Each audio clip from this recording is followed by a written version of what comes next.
Boa noite a todos. Boa noite. Reunidos estamos para estudar o livro O Consolador, hoje, 23 de julho de 2018.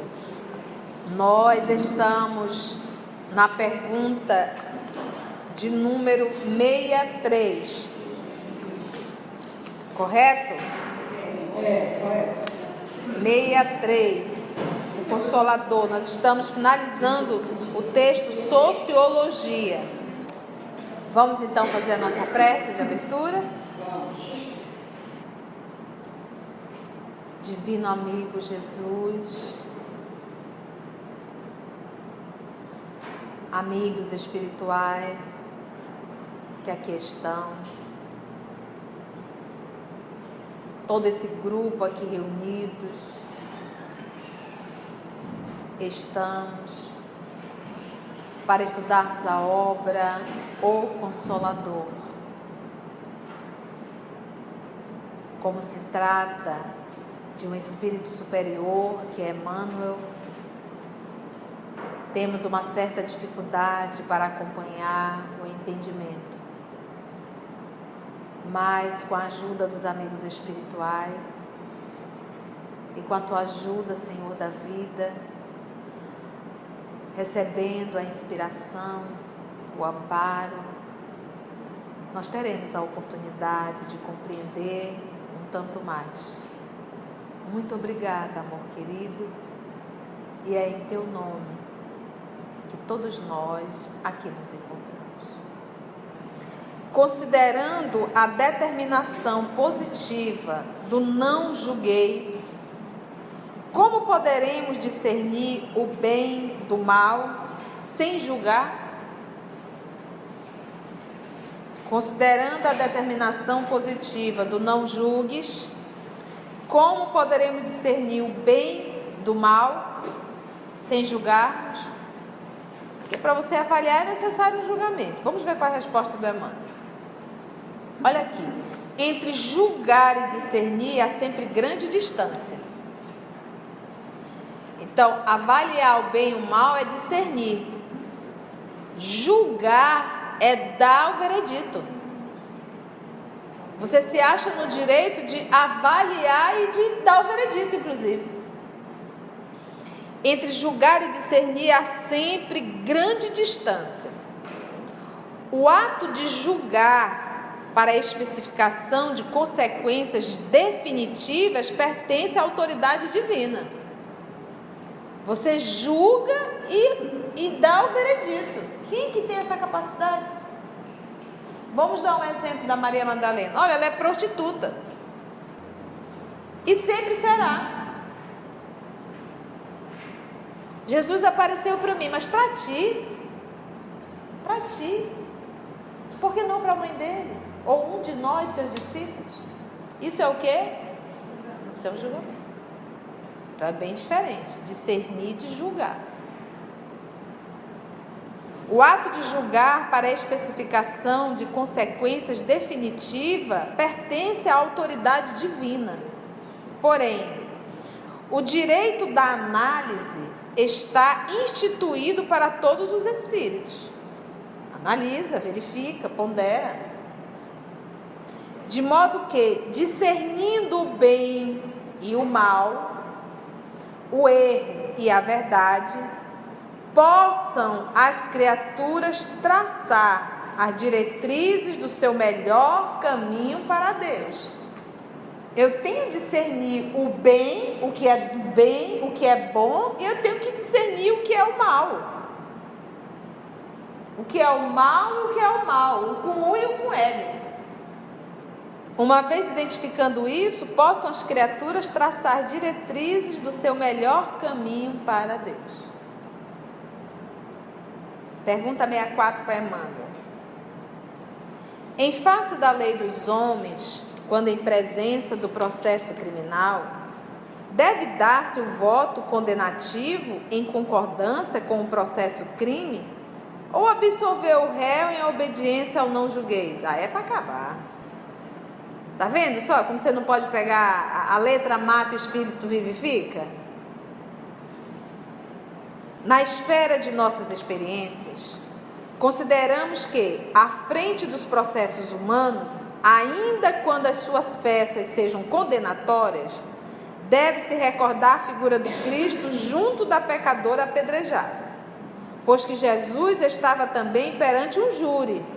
Naquele momento ele estava perante um júri. Quem estiver sem pecado, atire a primeira pedra. É a sentença que deveria lembrar sempre a nossa situação comum de espíritos decaídos, para não condenar esse ou aquele dos nossos semelhantes. Abre aspas. Vai e não peques mais. Fecha aspas. Deve ser a nossa norma de conduta dentro do próprio coração, afastando-se a erva do mal que nele vegeta. Nos processos públicos,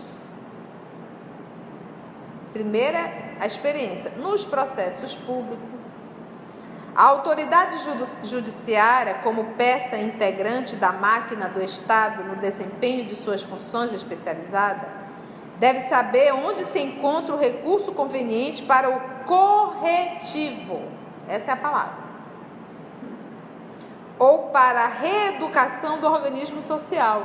Então não se trata de punir, mas de reeducar. Se aquela criatura é um dano à sociedade e conservá-la em sociedade, o dano irá aumentar muito mais. O que a justiça humana, os processos puder fazer? Tira essa criatura de sociedade e coloca para se reeducá-la.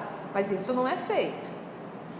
Se tira de sociedade, enfia em uma cadeia pública, amontoado, uns sobre os outros, sai de lá pior do que quando entrou. Então, do jeito que hoje nós olhamos o mundo em 1500 anos atrás, que a gente vê a Idade Média, que a gente observa as cruzadas, a gente observa como eram tratados os homens, as lutas para distrair, levar o outro até a morte, seriam os gladiadores. A gente acha isso um absurdo, né? Mas daqui a alguns milênios, quando nós olharmos para o nosso século de hoje e lembrarmos como tratávamos os doentes dentro dessas cadeias públicas, nós vamos nos sentir horrorizados. Que não é feito uma educação, é feito uma verdadeira prostituição maior. Porque quase sempre quando esses irmãos são recolhidos a cadeias penitenciárias, devido à ociosidade, os maltratos, se tornam pior do que quando adentraram. Bem piores. Para o corretivo ou para a reeducação do organismo social, mobilizando nesse trabalho os valores de sua experiência e de suas responsabilidades. Individualmente, porém, busquemos aprender que se podemos julgar alguma coisa, julguemo-nos sempre em primeiro lugar, como o irmão mais próximo daquele a quem se atribui um crime ou uma falta, a fim de estarmos de acorde com aquele que é a luz dos nossos corações, que é Jesus. Nas horas comuns da existência, procuremos a luz evangélica para analisar o erro e a verdade, discernir o bem e o mal. Todavia, no instante dos julgamentos definitivos, entreguemos os processos a Deus, que, antes de nós, saberá sempre o melhor caminho da regeneração dos seus filhos transviados. Então, aqui o Emmanuel colocou a diferença entre julgar e discernir.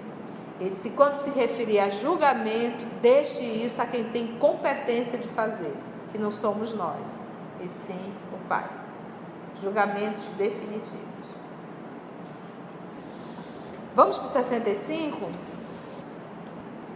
O homem que guarda responsabilidade nos cargos públicos da terra responde, no plano espiritual, pelas ordens que cumpre e faz cumprir? A responsabilidade de um cargo público, pelas suas características morais, é sempre mais importante que a concedida por Deus sobre um patrimônio material. A responsabilidade da criatura que chegou na terra e vai administrar um patrimônio material dela, ela responde. Mas quando você vai administrar um dinheiro que não é seu e que é público, a responsabilidade é muito maior. Uma coisa é tu gastar o que Deus te emprestou, porque é o empréstimo. A outra coisa é você se achar no direito de gastar dinheiro público. Vocês sabem como é que é gastar dinheiro público? Quando eu meto um atestado, estando em perfeito estado, isso é roubo. Quando eu vou para o trabalho e fico só enrolando, isso é roubo. Quando eu vou só no final do mês retirar um dinheiro que é público, isso é roubo. Quando eu desvio, é roubo. Vai só bater o ponto, é roubo. E é um dinheiro público. O que é um dinheiro público? Todo mundo deu um pouquinho. O empresário, ele não paga os impostos, ele repassa. Porque quem paga é o consumidor. Quando nós estamos, o empresário, que ele está formulando os preços, os valores, os gastos, ele já vai embutindo o imposto, que é repassado para o consumidor. Quando a gente diz, ó, gasolina, quem paga o imposto não é o dono do posto, é o consumidor. O dono do posto só repassa. Então é isso que nós temos que parar para pensar. Então a responsabilidade com o dinheiro público é muito maior. E nós observamos a nossa sociedade brasileira ainda extremamente infantil, hipócrita e egocêntrica. Quase sempre quer fazer um concurso público para quê? Para trabalhar pouco.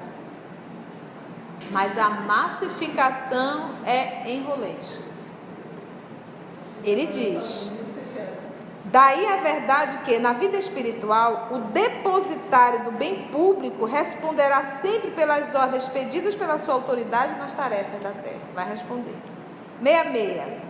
O preceito evangélico, abre aspas, assim, pois, aquele que dentre vós não renunciar a tudo que tem, não pode ser meu discípulo, fecha aspas. Deve ser interpretado no sentido absoluto? A palavra é, assim, aquele que dentre vós não renunciar a tudo que tem, não pode ser meu discípulo. Vamos ver a resposta de Emmanuel. Ainda esse ensino do mestre deve ser considerado no seu divino simbolismo. A fortuna e a autoridade humanas são também caminhos de experiências e provas. E o homem que as atirasse fora de si, arbitrariamente, procederia com a noção de irresponsabilidade, desprezando a oportunidade do progresso que a providência divina lhe colocou nas mãos. Então, nascer numa condição financeira, isso é uma aprovação. Se você não viver essa aprovação, você abrir mão, como é que você vai saber se você tem capacidade de? Todos os homens são usufrutuários dos bens divinos. E os convocados ao trabalho de administração desses bens devem encarar sua responsabilidade como um problema dos mais sérios da vida. Renunciando ao egoísmo, ao orgulho, à fraqueza, às expressões de vaidade, o homem cumprirá a ordenação evangélica e, sentindo a grandeza de Deus, único dispensador no patrimônio real da vida, será discípulo do Senhor em qualquer circunstância, por usar as suas possibilidades materiais e espirituais, sem os característicos envenenados do mundo, como intérprete sincero dos desígnios divinos para a felicidade de todos. Por usar as suas possibilidades materiais e espirituais, sem os característicos envenenados do mundo, posso reter como intérprete sincero dos desígnios divinos.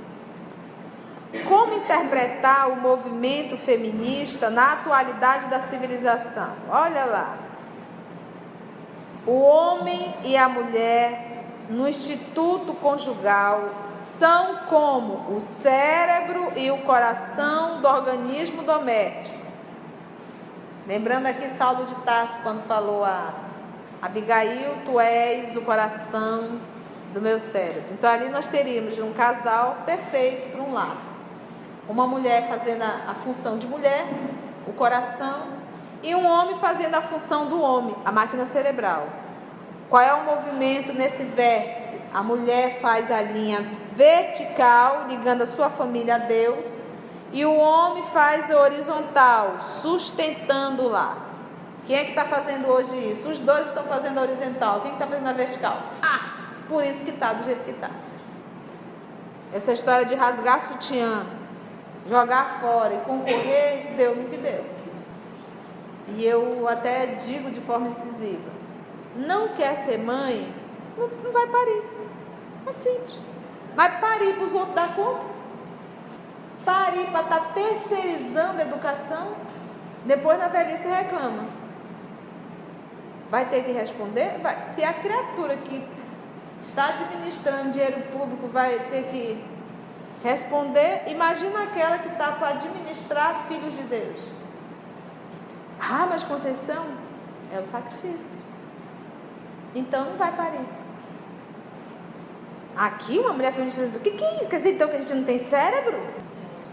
Eu costumo dizer que são homens reencarnados no corpo feminino, revoltadinhos, que estão no corpo feminino, mas querendo viver uma vida ainda de homem. E ainda fica todo mundo parece um bichinho, né? Isso o quê? E se sente menor por. É um complexo interior. Então hoje o lar ele está em decadência. O índice de separação, as crianças não têm mais referências. É uma mudança de pai. É um padrasto hoje, amanhã é outro, amanhã é outro. É uma madrasta hoje, amanhã é outra, é uma confusão. Nós não estamos dizendo que a mulher não tem capacidade de... Tem, e muito. Tem. A pergunta lá na frente é, que nós temos que fazer: o que eu quero da minha vida? Quais são as minhas opções?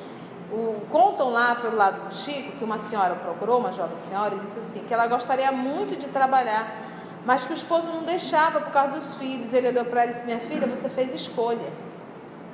Se você tem esposo, tem filho, não dá para você ficar 24 horas dentro do centro espírita. Vai cuidar dos filhos. Então, a gente tem que fazer... É esse movimento que a mulher tem que fazer lá atrás. O que eu quero para a minha vida? Eu quero ser uma empresária? Eu quero isso, é isso que eu quero, é isso que me dá prazer, é isso que mexe com o meu ego? Vá ser. Se entregue 100%. Não tem problema nenhum. Aí hoje eu pego muitas mães e dizem assim: mas eu consegui administrar minha casa, eu trabalhava, meus filhos. Eu disse: beleza, olha para os teus filhos, são referência? Porque o pessoal acha que criar é eles estarem vivos. Acha que criar é estar vivo. São referências? Uma vez eu conversando com a filha dela, disse: minha filha, liga para sua mãe avisando que você está aqui comigo. Ela disse assim: mamãe, não se preocupa, mamãe está sempre muito ocupada. Dói ouvir isso? Dói, claro que dói.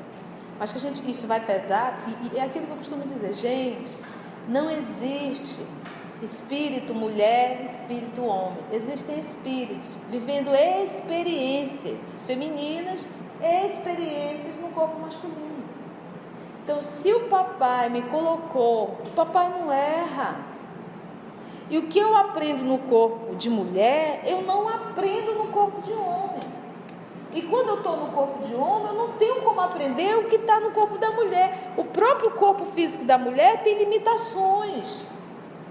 Então são experiências diferentes. E estar no corpo de mulher é viver a experiência da maternidade. Maternidade não é parir. Não é só isso. Entendeu? Então são experiências. Então quando eu reencarno no corpo feminino de mulher e não vivo a experiência, eu estou retardando a minha evolução, porque estar no corpo de mulher quer dizer que eu preciso passar por essa experiência. Eu preciso aprender a cuidar do outro, a me anular. E o que o papai vai fazendo? Minha filha, está difícil? Mas você tem que viver, mas está difícil? Então tá, você vai ser uma doméstica uma vida inteira. Pronto, acabou. Você não vai ter oportunidade de estudar nem nada. Você vai só cuidar, mas não dos teus, dos outros. Mas que você vai ter que viver a experiência, vai. Papai não se submete aos nossos caprichos. E é necessário. Você imagina quando Jesus tirou a roupa, se vestiu ali de escravo e começou a lavar os pés dos discípulos? Pedro deu um chilique. Não, Senhor, os meus amigos estão sendo mal contigo. Eles não deveriam deixar o Senhor fazer isso. Pedro, se tu não deixar eu lavar teus pés, tu não é digno de ficar comigo. Porque Pedro estava querendo dar uma de moralista, melhor do que os seus outros amigos, os seus outros colegas discípulos. E eles estavam discutindo o quê? Qual era o maior entre eles. E aí Jesus diz, aquele que quer ser o maior, seja o servo de todos. Então aqui o Emmanuel, ele já diz assim, olha, a função, se não escolheu, isso é outra coisa, nós temos livre-arbítrio. Nós temos livre-arbítrio, fala o que tu quiser. Mas você vai ter que responder pelas suas escolhas. E às vezes a pessoa precisa tanto passar por essa experiência, que o papai dá um marido maravilhoso, com condições financeiras para tudo. Não tem necessidade da criatura trabalhar. E os meninos? Vai terceirizando. De tão redonda, eu digo que é uma encarnação redonda. O pai faz tudo para ver se a criatura vai lá e tira um 10. Não tira. Ambos são o homem e a mulher, ambos são portadores de uma responsabilidade igual no sagrado colégio da família. E se a alma feminina sempre apresentou um coeficiente mais avançado de espiritualidade na vida, e a mulher está perdendo isso, é que desde cedo o espírito masculino intoxicou as fontes de sua liberdade, por meio de todos os abusos, prejudicando a sua posição moral no decurso das existências numerosas. Você não vale nada. Você é um ignorante. Esse teu serviço aqui não é de nada. Você passa o dia todo dentro de casa dormindo. E a mulher foi acreditando nisso. E foi intoxicando. E ela acreditou. E hoje a massificação é a própria mulher. É a própria mulher que acha um absurdo outra mulher cuidar da casa e cuidar dos filhos. Ela é discriminada em múltiplas experiências seculares. A ideologia feminista dos tempos modernos, porém, com as suas diversas bandeiras políticas e sociais, pode ser um veneno para a mulher desavisada dos seus grandes deveres espirituais na face da terra. Se existe um feminismo legítimo, esse deve ser o da reeducação da mulher para o lar. Desculpa, mas é Emmanuel. Eu só estou comentando Emmanuel. Não é uma opinião pessoal minha. É o da reeducação da mulher para o lar. Nunca para uma ação contraproducente fora dele. Contraproducente, que produz efeitos contrários aos desejados. É que os problemas femininos não poderão ser solucionados pelos códigos do homem, mas somente à luz generosa e divina do Evangelho. Já foi. Tem a outra encarnação, que essa lição possa ficar gravada em nós. Eu conheço uma família, uma única família. Só vi isso uma vez. Eu tenho 46 anos. Ela é dentista formada em 1900 e pouco. Só tinha faculdade federal. Para você formar odontologia, tu tinha que manjar mesmo. Ela casada, ele casou, esposo maravilhoso. Teve a primeira menina. E aí era aquela agonia para ir para o consultório, a criança ainda amamentando. Ele olhou para ela e disse assim: minha filha, o dinheiro que eu tenho dá para sustentar nós três. Cuida da nossa filha. Você sabe o que ela fez? Ela deixou a odontologia. Os pais, as amigas. as colegas. Você é louca. Como é que tu fazes uma coisa dessa, abandonar a tua profissão para cuidar de menino? Ela teve mais uma menina e teve mais um menino. Conheço os 3, são adultos.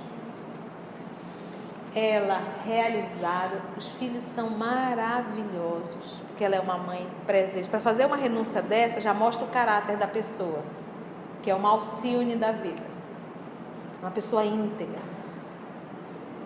Não que agora, porque gente, é só um período, não é para o resto da vida. É aquele período de 12, 13, 14, 15 anos. Depois disso ele já anda.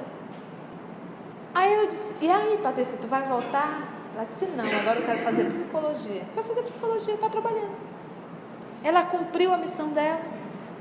As 2 meninas já estão formadas, uma arquiteta, outra é advogada formada, trabalha na empresa do pai. O menino está em São Paulo estudando. E eu disse, Patrícia, valeu a pena? Não me arrependo nem um pouco. Minha consciência está tranquila. Eu fui uma mãe presente. Porta do céu está reganhada para ela. O nome disso é o quê? Renúncia. O que é renúncia? Ela teria todo o direito de continuar trabalhando. Mas ela renunciou ao direito para atender o outro. Então, é pensar no outro antes de pensar em si. E se fosse um cara assim, tu cumpriu o teu dever. A responsabilidade é dele. E se estás passando por isso, quase sempre a dor que eu sinto hoje foi a dor que eu fiz alguém passar ontem. O abandono de hoje foi o abandono de ontem. Nada está errado. Quanto maior o sacrifício, maior o mérito. Hoje está tendo um índice muito grande de inseminação artificial, porque as mulheres passaram do tempo de parir. Vai querer parir com 39, 40, 41 e tem que fazer inseminação, paga uma fortuna, 30, 40 mil reais. Por quê? Porque acha que é Deus que pode controlar tudo. Não pode, já foi. E outra, gente, nessa a gente vai mudando a nossa programação todinha. A gente não tem livre-arbítrio. E a gente muda a nossa programação. A gente muda por causa dessa pontinha desse nariz para cima. A gente muda totalmente a programação. Não tem mais. Você com 50 anos correndo atrás de menino? Não dá. Não tem, não aguenta mais. Uma irmã minha parou com 39, 40, eu acho. O Gabriel. Coitada. Ela só fazia dizer, não quero nunca mais, não quero nunca mais. Eu digo, também, mano, tu passou da fase, ela pegou um capetinho. Menino quer correr, menino não quer ficar sentado. O Evangelho, os amigos espirituais, esses espíritos superiores, eles não estão para dar resposta que nos agrade. Eles respondem o certo. Nós é que devemos seguir ou não. Então, às vezes algumas pessoas ficam bravas comigo, né? Eu digo, gente, calma.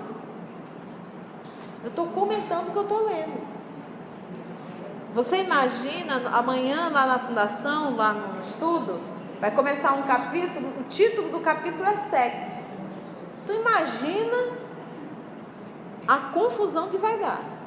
Eu estava lendo o texto, eu li, reli, porque eu não conseguia entender o início, de tão profundo que é.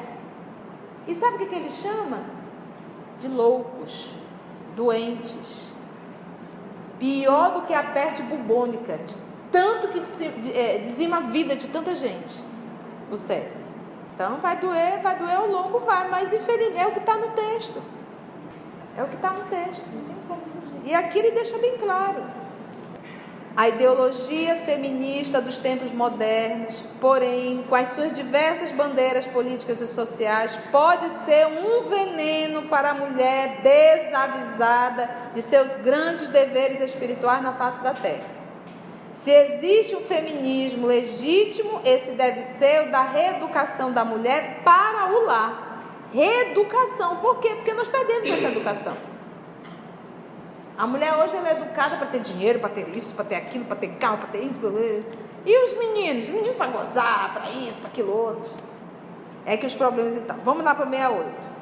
Como conceituar o estado de espírito do homem moderno que tanto se preocupa com, abre aspas, estar bem na vida? Agora ele puxou a orelha da mulher. Estado do homem agora. Abre aspas, ganhar bem, fecha aspas, e, abre aspas, trabalhar para enriquecer. Então, 3 coisinhas: estar bem na vida, ganhar bem e trabalhar para ficar rico. Como conceituar o estado de espírito do homem moderno? O ser humano, nós como um todo, que aí seria o ser hominal. Esse propósito do homem viciado dos tempos atuais constitui forte expressão de ignorância dos valores espirituais na Terra. Forte expressão de ignorância. A criatura está na terra só no horizontal. Não sabe nem o que é vertical. Só conquista. Morreu. Morreu. Como? Morreu. Acabou. O que tu trouxeste? Não tem nenhum bem espiritual. Por isso que o nosso Senhor Jesus adverte: não acumuleis tesouros na terra, onde os homens roubam e as traças corroem. Acumuleis sim tesouros no céu. Então, por isso é que nós, seres humanos, somos perturbadinho idiota. Porque todos nós sabemos, não precisa ser espírita, católico, evangélico, nada. Todos nós sabemos que temos um tempo limitado. Todos nós sabemos que teremos que prestar contas. Por isso o pavor da morte. A pessoa que tem pavor da morte é pavor do acerto de conta. É pavor do acerto, é consciência de culpa. Porque a lei está gravada aqui dentro. Então é o desespero do acerto de conta. Então, que tesouro eu estou levando para o mundo espiritual? E esse quase sempre, que são os eternos e os imperecíveis, esse eu não me preocupo. Então, eu não só tenho essa vida, como eu educo meus filhos na horizontal. Quando que eu peguei o menino e disse: vamos ali, filho, numa instituição, ver crianças carentes, no orfanato. Vamos lá levar uns brinquedinhos. Vamos levar um lanche. Vai lá, meu filho, dê. Quem que faz isso? Nós nos preocupamos com a aula de inglês, francês, alemão, português, matemática, física, química, nota, melhor escola, paga uma fortuna. Então é uma educação na horizontal. Dentro de casa só fala em dinheiro. Exige do menino notas. Educação na horizontal. Vou voltar. Esse propósito do homem viciado dos tempos atuais constitui forte expressão de ignorância dos valores espirituais na Terra, onde se verifica a inversão de quase todas as conquistas morais. Foi esse excesso de inquietação, no mais desenfreado egoísmo, que provocou a crise moral do mundo. Olha aí, está aqui a resposta. Foi esse excesso de inquietação, de querer ter. Gente, a função disso aqui é eu ligar. Às vezes o meu está em perfeito estado, mas eu já fico de olho para o do outro, eu já quero o melhor. Isso é consumismo. E eu sou o que tenho, não o que sou. Eu sou uma pessoa que me desprezo tanto, que eu só me sinto bem quando eu tenho o que o outro tem do melhor. Esse é um desprezo a si mesmo. Foi esse excesso de inquietação, no mais desenfreado egoísmo, que provocou a crise moral do mundo, em cujos espetáculos sinistros podemos reconhecer que o homem físico, na radiotelefonia e do transatlântico, necessita de mais verdade que dinheiro, de mais luz que de pão. Emmanuel. Se tens algo contra, vá reclamar para ele. Marque uma audiência, diga que ele está errado, que não é assim. Mas o estudo é das obras de Emmanuel. Próximo estudo, nós vamos estudar sobre ciências abstratas, ciências especializadas. Agradecemos ao nosso Senhor Jesus por mais uma atividade e até o nosso próximo encontro.